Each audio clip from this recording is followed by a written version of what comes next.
Christy Fermin, may warrant of arrest dahil sa cyberlibel case na inihain ni Bea Alonzo.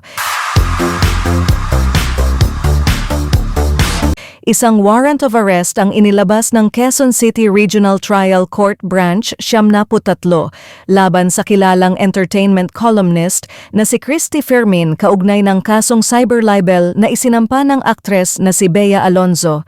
Itinakda ng korte ang piyansa sa halagang 48,000 piso para kay Fermin at sa kanyang mga co-host sa vlog na sina Romel Villamor, mas kilala bilang Romel Chica, at Wendell Alvarez. Ang mga ito ay nasangkot sa 3 magkakahiwalay na kasong kriminal para sa cyberlibel na inihain ni Alonzo noong 2024 sa Quezon City Prosecutor's Office.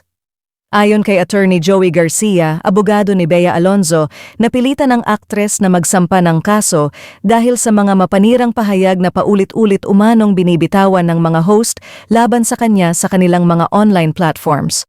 Ito ang kauna-unahang pagkakataon sa mahigit 2 dekada sa industriya ng showbiz na nagpursige si Bea ng legal na aksyon, ani Garcia. Matagal siyang nanahimik sa kabila ng mga mapanirang salita at malisyosong paratang laban sa kanyang pagkatao. Ngunit may hangganan ng lahat at ngayon na ang tamang panahon para manindigan. Pahayag ng abogado ni Bea. Samantala, sa panig naman ni Christy Fermin, una na niyang sinabi na ang isyu ng libelo at cyberlibel ay bahagi na ng kanilang propesyon bilang mga showbiz reporter.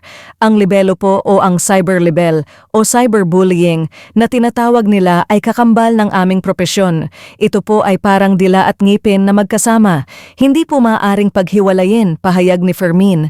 Iginiit din niyang hindi para lamang pagkakitaan si Bea Alonzo ang kanilang mga vlog gaya ng Christy Ferminit at ang mga programa ni OG Diaz. Hindi lamang po namin matatanggap ni OG Diaz yung kampo ni Bea na nagsasabing ang aming mga vlogs ay ginagawa lang para magkaroon ng mataas na views at pagkakitaan si Bea Alonzo.